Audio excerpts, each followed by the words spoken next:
Jonathan Taylor, despite the fact that he was on a bye week, is still by far basically 171 yards ahead of second place James Cook. But Jonathan Taylor right now has 1,139 yards.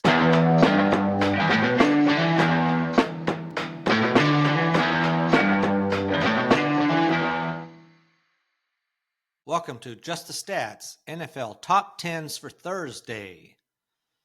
All right, my name's Ernie Jennings, and we are getting ready to look at some more season stats, as well as the standings. There is a game tonight that will be great to have another NFL game. Every night's a good night for football.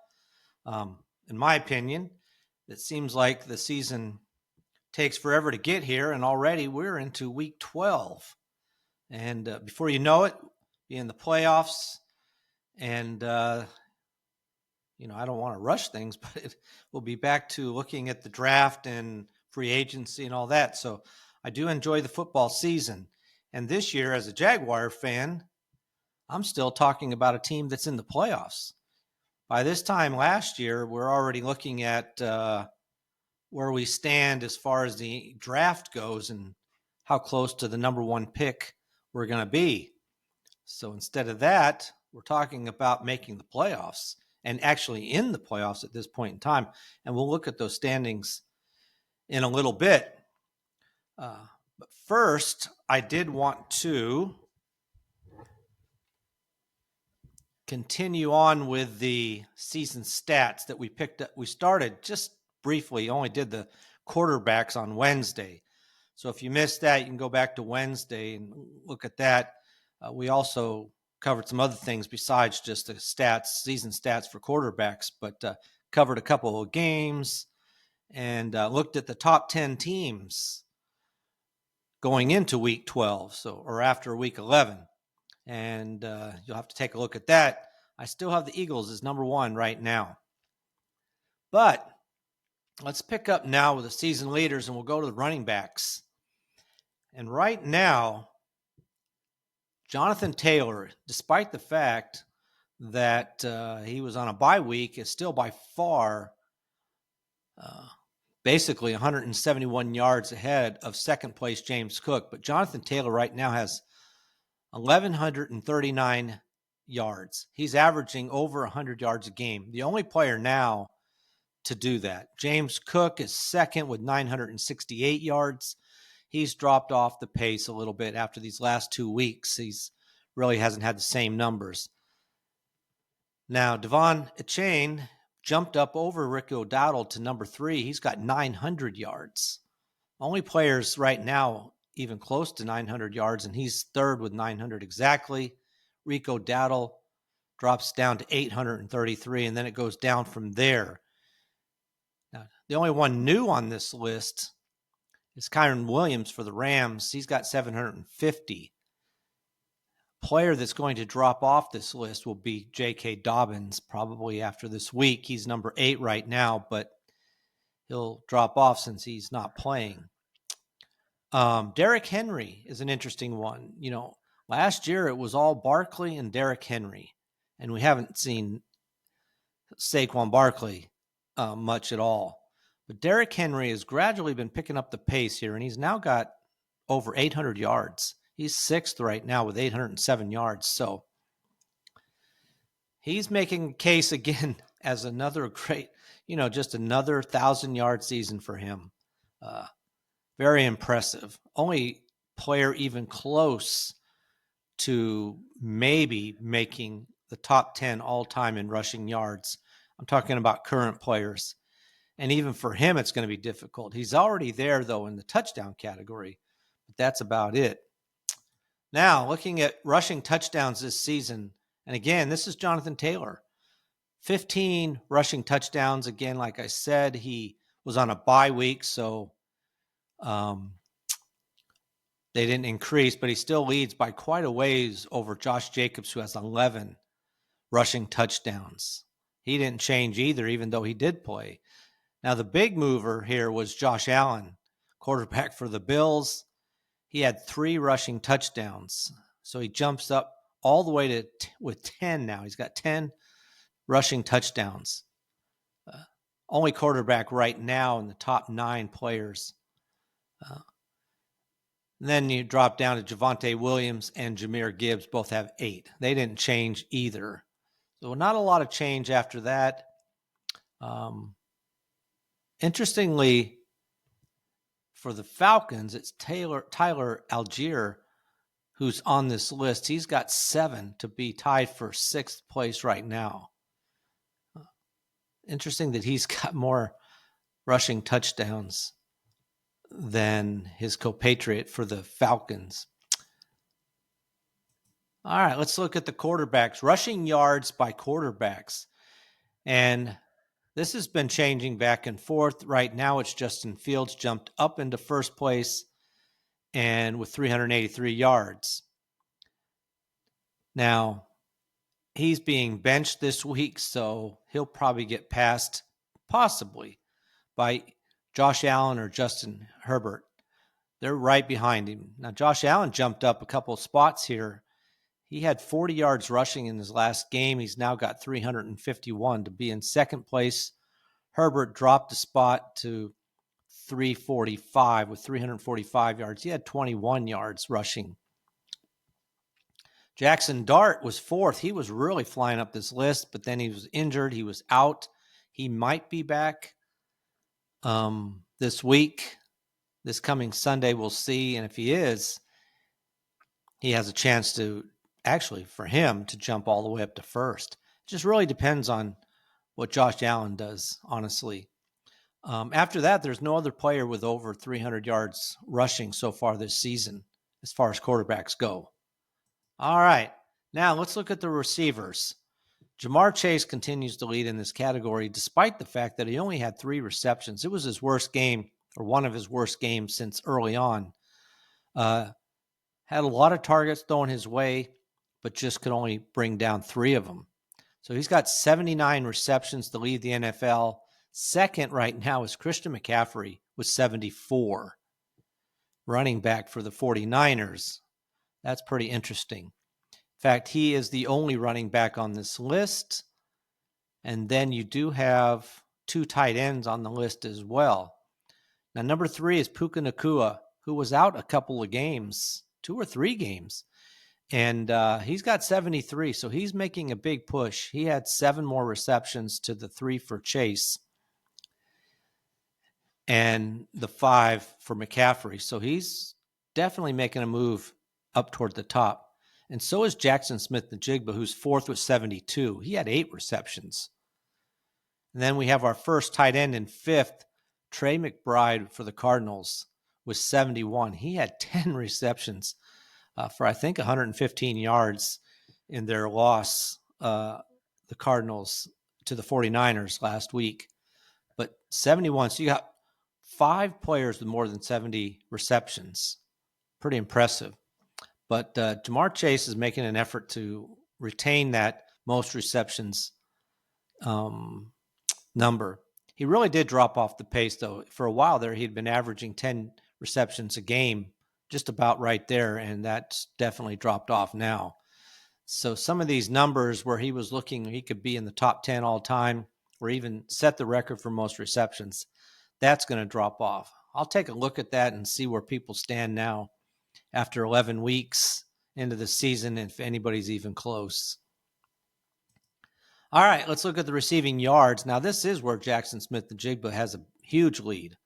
He's got 1,146 yards receiving through week 11. That's number 1. Only player right now averaging well over 100 yards a game as far as receiving goes. Now, next for the Cowboys is George Pickens, who had a big game last Sunday. He has 908 yards, only other player over 900 yards. And then Jamar Chase has moved into 3rd place. He's got 861 yards. He was already in 3rd, actually. Puka Nacua actually gained ground on him. He's got 850, so only 11 yards behind. So if Chase doesn't have a better game, he's gotten a lot of receptions, but he's not getting the same yardage necessarily that Puka Nacua is getting. and definitely not what Smith-Njigba gets. No one really is. Pickens, I guess, would be. He just doesn't have as many receptions as Smith-Njigba. Those are your top players. Now, one that jumped all the way up is the rookie Tedero McMillan. He wasn't even in the top 10. He jumped up to 6. He's got 748 yards right now. Very impressive with him. Looking at him and Abika for the Buccaneers are really both been playing well as rookies. Now, Christian McCaffrey still in the top 10. Not only he's number 2 in receiving receptions, he's number 9 in receiving yards with 732. He's been gradually dropping down a little bit. He had only 40 yards. I guess it was 40 yards last week. So it kind of dropped him a little ways. Obviously I don't see him staying on the top 10 in receiving yardage, but he's still impressive and he's still on a pace. And I'll double check this to definitely be in the top 10 all time receiving yards by a running back. But we'll see where he stands as far as maybe catching number 1 spot. Now, receiving touchdowns, Davante Adams in that crazy game he had 8 targets, but only had 1 catch. This is a crazy number here. 1 catch for 1 yard and 1 touchdown. So he made the 1 catch worthwhile, and it turned out that was his 1,000th reception. So it was, in one way, it was a really big game for him. In another way, it was actually a bad game as far as his participation in the game. But now he has 10 receptions to lead the NFL by 2 over Amon-Ra St. Brown for the Lions, who has 8. And then there's several players with 7 and 6. But right now, leading the NFL with 10 receptions. And that's because his quarterback, Matthew Stafford, leads the NFL in touchdown passes. All right, now, like I said, receptions by running backs. This is where Christian McCaffrey is just dominating.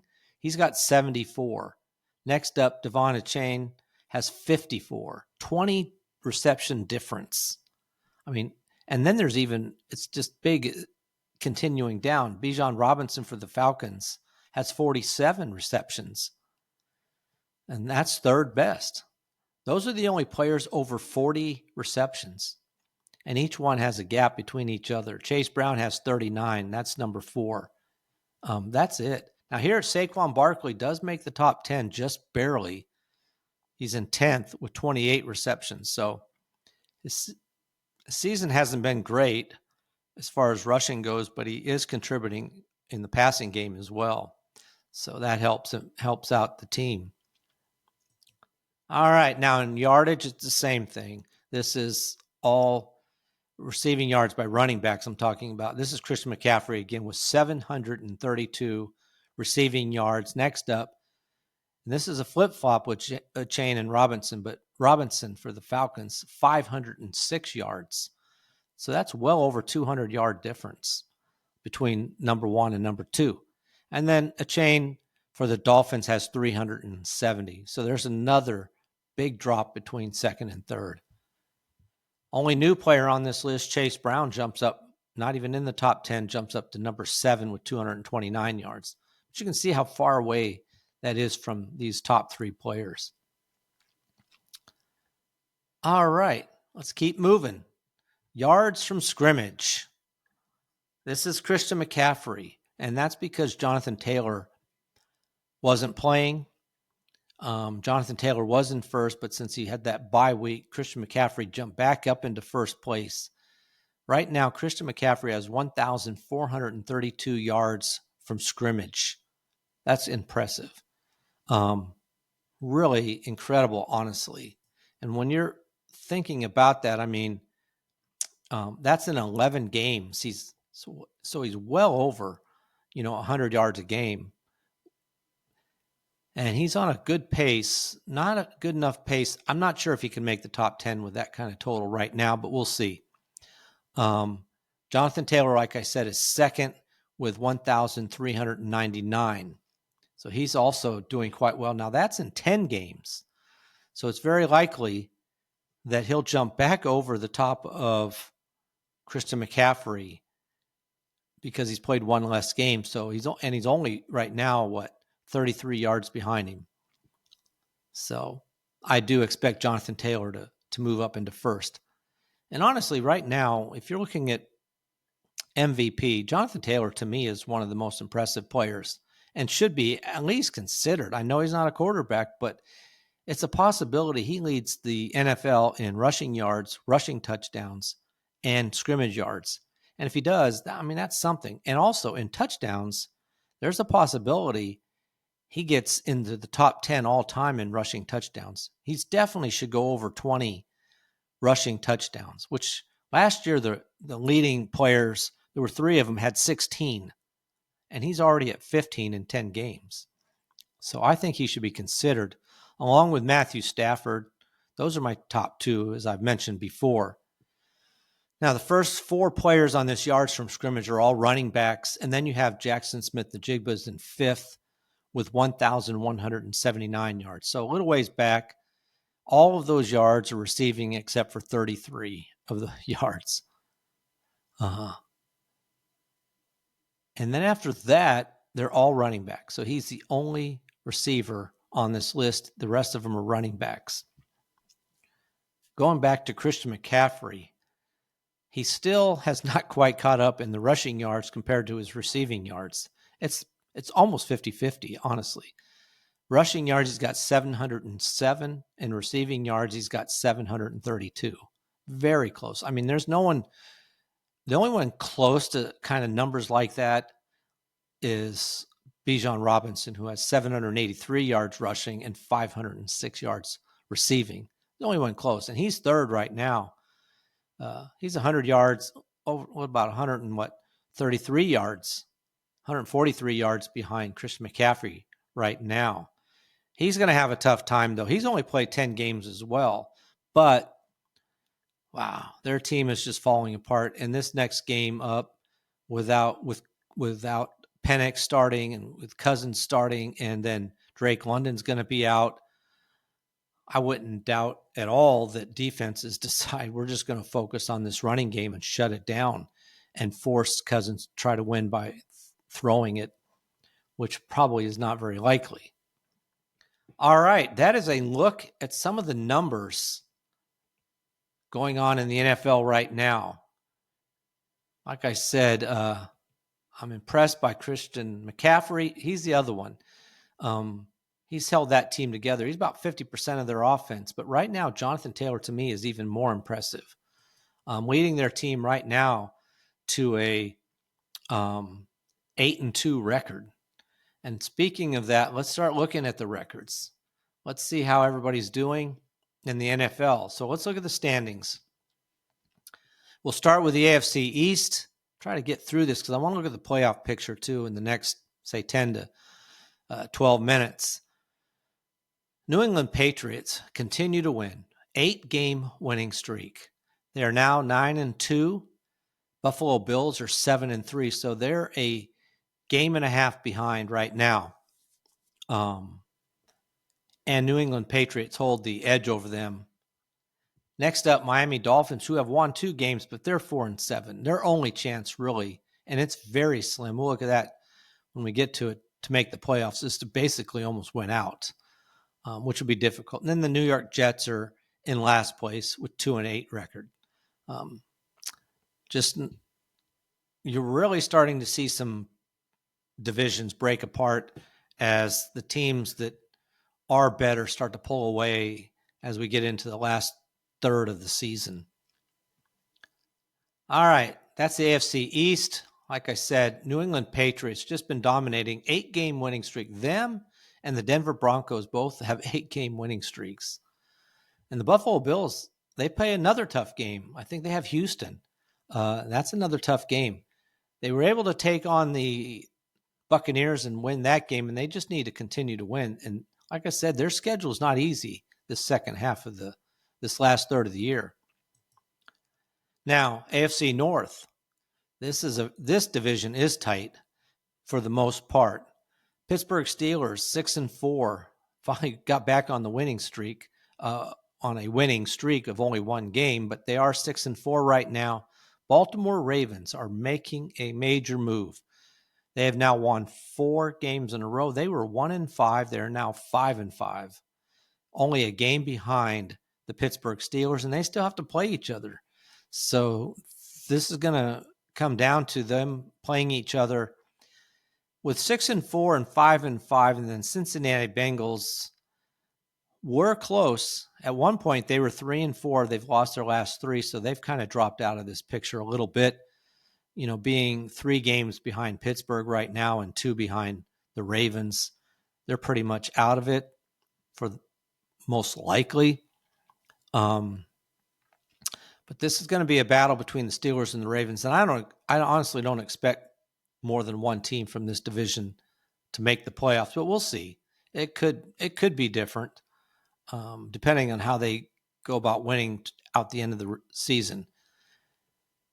Looks like for the Steelers, it looks like Rodgers might be okay. It's not serious, but we'll see if he plays. And his injury's in his left hand or wrist, so it's not his throwing hand. So we'll see how he feels about playing. All right, now, like I mentioned, the Indianapolis Colts for the AFC South, they do have a 2-game lead over the Jacksonville Jaguars. They're 8-2. The Colts are 8-2. Jaguars are 6-4. And the Houston Texans are 5-5. And then Tennessee Titans are out of it. They are one of the definite contenders for the number 1 draft pick. They are 1-9 right now. They need to be, for their case, they need to think about being number 1 because Cam Ward needs some help all over the place. But they've lost 5 in a row. But going back to the Colts, 8-2.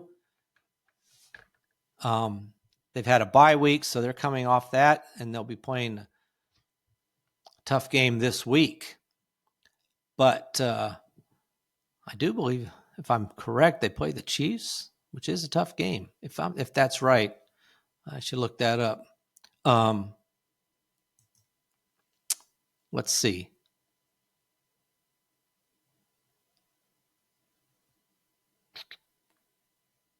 They play the Kansas City Chiefs in Kansas City.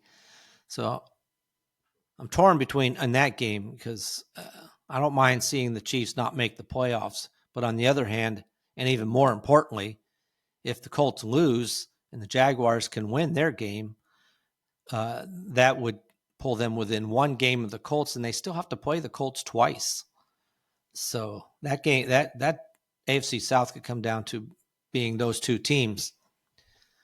Now, right now, those 2 teams are in the playoffs. That's one of the divisions where there's 2 teams.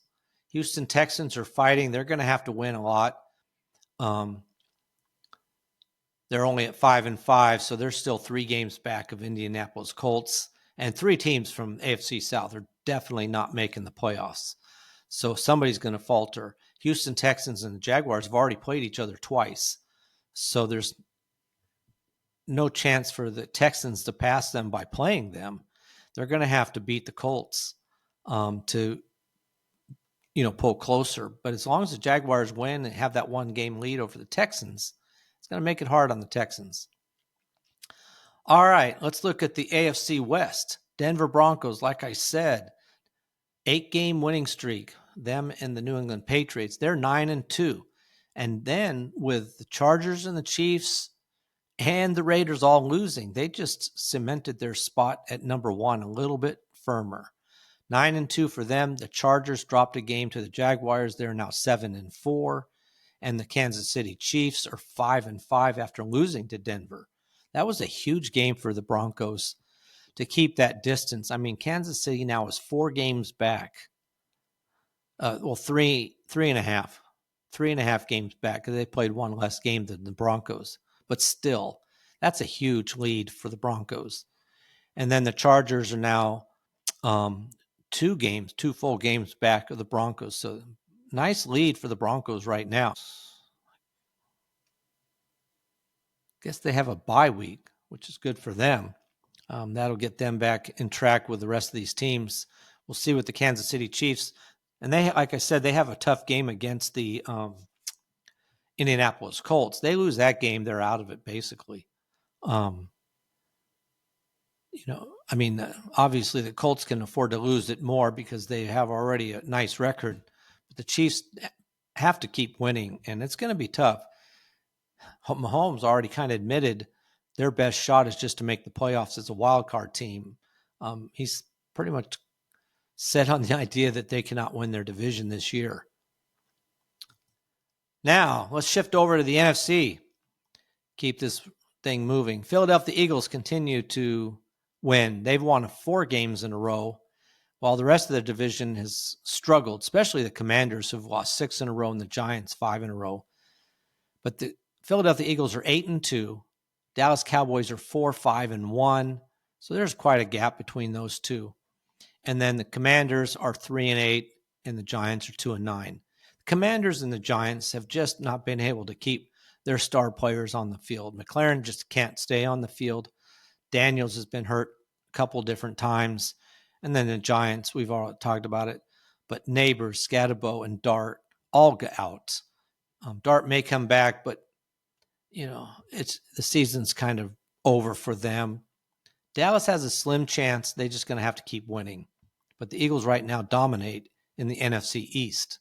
Now, NFC North, the Chicago Bears are in first place. This is a crazy division because let's see, 2 weeks ago, Green Bay was in first place. When they lost, Detroit won. Detroit was in first place last week. Going into last week, Detroit was in first place. They lose, and Chicago Bears are now in first place. That's how tight this division is. Minnesota's in last at a 4-6 record, but the Bears are 7-3. Green Bay Packers are 6-3-1, and the Detroit Lions are 6-4. It's such a close division. I mean, a game separates first and third. And really, even the Minnesota Vikings, they're 3-back. That's much tougher. They'd have to win out pretty much over all these teams, and that's going to be difficult. Though in the division, they are 2-1, so they have the best record in the division, though they just lost to the Bears. But they still have the best record in the division, so if they could win out with that factor, they could have a chance to make the playoffs. But this is a very tight division. Like I said, I had the Green Bay Packers in my top 10 at one point. When they lost 2 weeks ago, I dropped them out. Put Detroit Lions up there in the top 10. They lost. I dropped them out. I put the Chicago Bears in this week. For the first time, I put the Bears in the top 10. We'll see what happens with them this week. Now in the NFC South, boy, the Tampa Bay Buccaneers had this all wrapped up, and yet now they're having a tough time winning a game. They've lost their last 2. They're 6-4, while the Carolina Panthers have constantly been winning more than losing. They're now 6-5. So if Tampa Bay Buccaneers lose this Sunday, there's a chance that they drop out of first place. That's crazy. But it's a possibility. And the Tampa Bay Buccaneers have to play the Los Angeles Rams. That's not easy. That's a tough game. So we'll see what happens there. But that's going to be rough for the Tampa Bay Buccaneers. Have had 3 tough games. The Patriots, the Bills, and now the Rams. Wow. It's just going to be difficult for them. While at the same time, the Carolina Panthers, because they've been so bad, have a much easier road to go. Though they do play on Monday night. Big game for them. 6-5 going in this game, but they're playing in San Francisco, while Tampa Bay is at the Los Angeles. So both of them are going to have tough games. It's very possible they both lose again, and Carolina Panthers are at 500, and the Tampa Bay Buccaneers stay a half a game ahead of them. So this division isn't even over, not even for the Atlanta Falcons, though basically it really is. to be honest. I mean, they're 3 games back. Their quarterback's out for the year. Cousins doesn't cut it. So I despite the fact that they have a chance, I don't see it happening at all. All right. NFC West, Los Angeles Rams had that huge game against Seattle Seahawks. The battle over first place. Seahawks were technically in first place, though they both were 7-2 going into the game. The Rams won the game. They're now 8-2. Seattle Seahawks are 7-3. The Rams are on a 5-game winning streak themselves. Pretty good. Now, despite the fact that Sam Darnold for the Seahawks threw 4 interceptions, they had a chance to win that game at the buzzer, but they couldn't make the field goal to win. So that's how close that game was. These two teams are really tough, really good teams. It's going to be a battle in the NFC to see who comes out to make it to the Super Bowl. I mean, you got the Eagles, the Rams, the Seahawks, 3 right there. And then San Francisco is in 3rd place in this division at 7-4. They won their last game. I mean, they're only a half game behind the Seahawks and a game and a half behind the Rams. So they're still in this. The only one out of it is Arizona Cardinals are 3-7. This is a very good division to watch.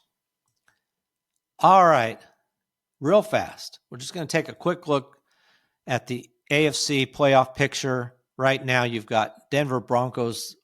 They'd get the bye in the first week. You've got the New England Patriots are 2nd. Colts are 3rd.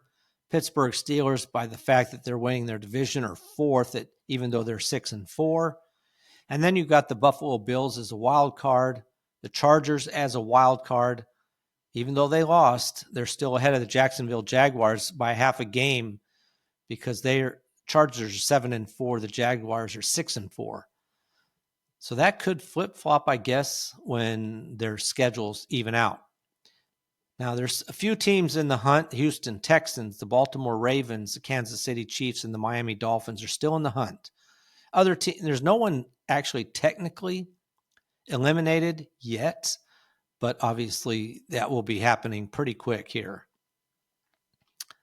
Now, in the NFC, you got the Philadelphia Eagles. They would have the bye the first week, 8-2. The Rams are 8-2. Chicago Bears 7-3. The Tampa Bay Buccaneers, being that they're leading their division in the South, are 6-4. Then you have the Seattle Seahawks at 7-3. Green Bay Packers at 6-3-1. San Francisco 49ers at 7-4. Those are your top teams. So much more difficult road to make the playoffs in the NFC right now. There's a lot of good teams. All right. That is a quick look through the playoff picture and some of the standings. It's really fun to look at it, and it's getting more and more important. These games this week, a lot of them are so important to the playoff picture, and we'll keep looking at that as we go along. All right. Appreciate you listening. You can like and subscribe. Go to YouTube at Just the Stats NFL. There you can watch this video, see the charts that I've created that go along with this. You can see all the top 10s of everybody that I've mentioned in my top 10 listings for the season, the best players for the season. You can also listen to the video through YouTube or Spotify, Apple, or whatever app you use. But please like and subscribe. And if you have any comments, you can leave those in the comment areas or even contact me by email at justthestatsnfl@gmail.com. All right. Tomorrow we'll look at some odds and ends. We'll look at some of the team stats, what teams are doing well. And we'll look at some of the teams' categories and see what players are getting closer and closer to setting records for their teams as a whole for this season, just on the season level. So that'll be a couple of things we look at for Friday. Appreciate you. And obviously, we'll talk about the Thursday night game. That'll be the first thing we do, of course. All right. Well, that is a wrap for NFL Top 10s for Thursday. Appreciate you listening, and I'm out.